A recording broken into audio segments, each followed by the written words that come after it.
వేదికను అలంకరించిన పెద్దలందరికీ నమస్కారాలు.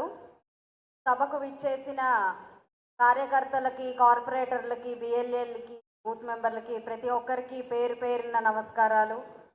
చేసిన మన మహిళా మనులందరికీ పేరు పేరున నమస్కారాలు. ఈరోజు రాష్ట్రంలో ఏర్పడిన అనిశ్చితి ప్రతి ఒక్కరికి మనకు తెలుసు. ఒక వర్గం, ఒక వర్ణం, ఒక కులం, ఒక మతం కాకుండా ప్రతి ఒక్కరం ఎన్నో బాధలు పడిన వారమే. ఎన్నో విషయాల్లో మనం ఎంతో కష్ట నష్టాన్ని ఎదుర్కొని వస్తూ ఉన్నాం. గడిచిన 4 సంవత్సరాల నుంచి ఎంతోమంది నాయకులు వారి కష్టాన్ని, వారి శ్రమని ఈరోజు నా ముందు ఉంచారు. వారందరి అనుభవాల్ని నేను అవపోసన పడుతున్నాను. వారందరి సూచనల్ని, వారందరి దిశానిర్దేశాన్ని నా మనసులో పెట్టుకుంటున్నాను.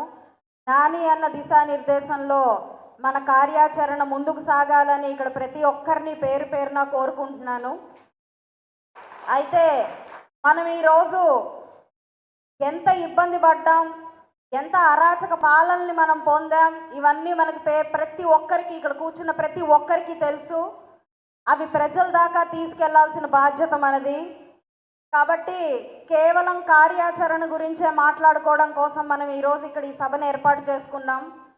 ఇది ఎలా ముందుకు తీసుకెళ్ళాలి, ఇది ప్రజల్లో ఎలా మనం ఎడ్యుకేట్ చేయాలి, మన రాష్ట్రం కోసం మనం ఏం చేయాలి అన్నది ఇక్కడున్న ప్రతి ఒక్కరం మనం ప్రజల్లోకి తీసుకెళ్లాల్సిన బాధ్యత ఉంది. ఈరోజు ఇదొక పదవిగా, లేదంటే నాకు ఒక గొప్ప అధికారంగా నేను భావిస్తూ ఇక్కడికి రాలేదు. కేవలం ఒక బాధ్యతగా, నా వంతు ఒక భారతీయ పౌరురాలిగా, ఈ రాష్ట్ర పౌరురాలిగా నేను భావిస్తూ ఒక బాధ్యతని నెత్తి మీద వేసుకున్నాను ఈరోజు. అయితే దానికి ఇక్కడ ప్రతి ఒక్కరూ, ఇప్పటిదాకా పార్టీ కోసం, ప్రజల కోసం కృషి చేసిన ప్రతి ఒక్క నాయకుడు, ఇక్కడ కూర్చున్న ప్రతి ఒక్క కార్యకర్త నా కోసం దయచేసి మీరు మీ వంతు కృషిని నాకు అందించాల్సిందిగా కోరుకుంటున్నాను. అలాగే ఇది ఒక్క నా ఎలక్షన్ కాదు, ఇది మన రాష్ట్ర ఎలక్షను. ఇది కేవలం గల్లా మాధవికి సంబంధించిన విజయం అవదు, ఖచ్చితంగా మన రాష్ట్ర విజయం అవుతుంది. ఇక్కడ ప్రతి ఒక్కరూ పేరు పేరున చెప్తున్నాను నేను, ప్రతి ఒక్కరూ ఒక మాధవి అయితేనే మన చంద్రబాబు నాయుడు గారిని మన రాష్ట్రంలో ముఖ్యమంత్రి చేయగలుగుతాము. కాబట్టి ఇంత అరాచక ప్రభుత్వాన్ని ఇంతవరకు మనం ఎప్పుడు కని విని ఎరగము. ఇది ఒక రాక్షసుడికి దేవుడికి, అంటే రాక్షసుడు వర్సెస్ రాష్ట్రంగా మనం భావించాలి ఈరోజు. కాబట్టి అంత శక్తిని ఎదుర్కోవాలి అని అంటే ఒక్కరి వల్ల ఇది సాధ్యపడదు. ప్రతి ఒక్కరం కలిసికట్టుగా తీసుకొని మన శక్తులన్నిటినీ, ఇప్పటిదాకా మన మధ్యలో ఉన్న భేషజాలన్నింటినీ పక్కన పెట్టి మనం పని చేయాల్సిన అవసరం ఎంతైనా ఉంది. ఈరోజు అభ్యర్థి ఎవరు అన్నది సమస్యే కాదు.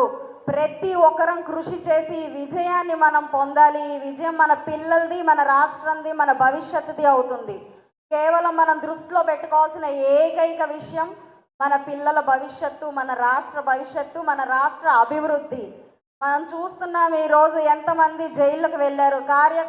తెలుగుదేశం కార్యకర్త అనగానే వారు జైలు గోడల దగ్గర, జైలు గేట్ల దగ్గర, పోలీస్ స్టేషన్ గేట్ల దగ్గర ఉంటున్నారు. ఎన్నో రకాలు, నేను గడిచిన 10 రోజులుగా డోర్ టు డోర్ క్యాంపెయిన్ చేస్తున్నప్పుడు చూస్తున్నాను. ఖచ్చితంగా కార్యకర్తలు ఉన్న చోట, ప్రభుత్వాన్ని ప్రశ్నించిన చోట అభివృద్ధి అనేది లేకుండా బ్రతకడానికి ఇలా కూడా బతుకుతున్నారా అనే ఒక అనుమానం వచ్చేలాగా ఈరోజు ప్రజలందరూ అక్కడ నివసిస్తున్నారు.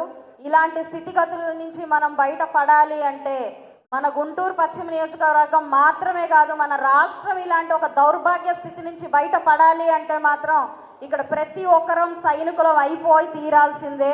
నేను పదే చెప్తున్నాను, మన అభివృద్ధి లాంటి సీతమ్మని ఈ రావణాసురుడు తీసుకెళ్ళిపోయాడు. కాబట్టి మన అందరం ఒక లక్ష్మణుడిలాగా, ఆంజనేయ స్వామిలాగా ప్రతి ఒక్కరం ఒక సైనికులమై మన అభివృద్ధిని మనం వెనక్కి తీసుకురావాల్సిన బాధ్యత ప్రతి ఒక్కరికి ఇక్కడ ఉంది. ఇది నా అభివృద్ధి, నా గెలుపు మాత్రం ఎప్పటికీ కాదు. ఇక్కడ కూర్చున్న ప్రతి ఒక్కళ్ళది మన ఆంధ్ర రాష్ట్ర గెలుపుగా ఇది అవుతుంది. కాబట్టి నేను అందరినీ అభ్యర్థిస్తున్నాను, నాకు మీ సహకారాలు ఎంతో అవసరము. నాయకులు, పెద్దలు అందరి దిశానిర్దేశం నాకు ఎంతో అవసరము. రాజకీయాలకు కొత్తే కావచ్చు కానీ నేను ఎప్పుడు ప్రజలకు దగ్గరగానే ఉన్నాను, ఎప్పుడు ఉంటాను.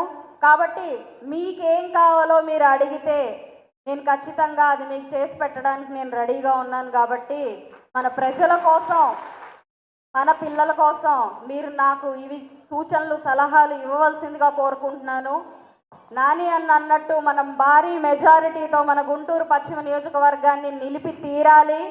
కాబట్టి మీరందరి కృషి ఎంతో ఇక్కడ ముఖ్యం. కాబట్టి మీకు ఏదైనా చిన్న చిన్న భేషజాలు ఉంటే వాటన్నిటినీ ఈ రోజున వదిలేసి ఈ 40 రోజులు ఒక దీక్ష పట్టినట్టు మనందరం కూడా పని చేయాల్సిన అవసరం ఉంది. కాబట్టి ఈరోజు మనం పని గురించి మాత్రమే మాట్లాడుకుందాం. నన్నేం చేయమంటారో చెప్పండి, మీకేం కావాలో నేను ఇస్తాను. కాబట్టి మరొక విషయం ఏంటంటే, ఇవి ఇలా క్యాంపెయినింగ్లు ఇవన్నీ పక్కన పెడితే మనకి స్టేట్ ఆఫీస్ నుంచి కొన్ని దిశానిర్దేశాలు వచ్చాయి. సూపర్ 6 అని, శంకారావం అని, 84 ఏళ్ళు వాళ్ళకి వారి దగ్గరికే వచ్చి ఓటింగ్ చేసే సౌకర్యాల గురించి కానివ్వండి, ఫామ్ 12 గురించి కానివ్వండి, వీటన్నిటి గురించి మనం చర్చించుకొని ఎట్టి పరిస్థితుల్లో మనం మెజారిటీ దిశగానే మన అడుగులు వేయాల్సిందిగా నేను ఇక్కడ ప్రతి ఒక్కరిని కోరుతున్నాను. కాబట్టి ఇలాంటి అవకాశం ఒక మహిళగా, ఒక బీసీ మహిళగా నాకు ఇచ్చారు చంద్రబాబు నాయుడు గారు. కాబట్టి దీన్ని నిలబెట్టుకునే బాధ్యత నాకుంది. నన్ను నిలబెట్టాల్సిన బాధ్యత ఇక్కడ ఉన్న ప్రతి ఒక్కరికి ఉందని నేను భావిస్తూ సెలవు తీసుకుంటున్నాను.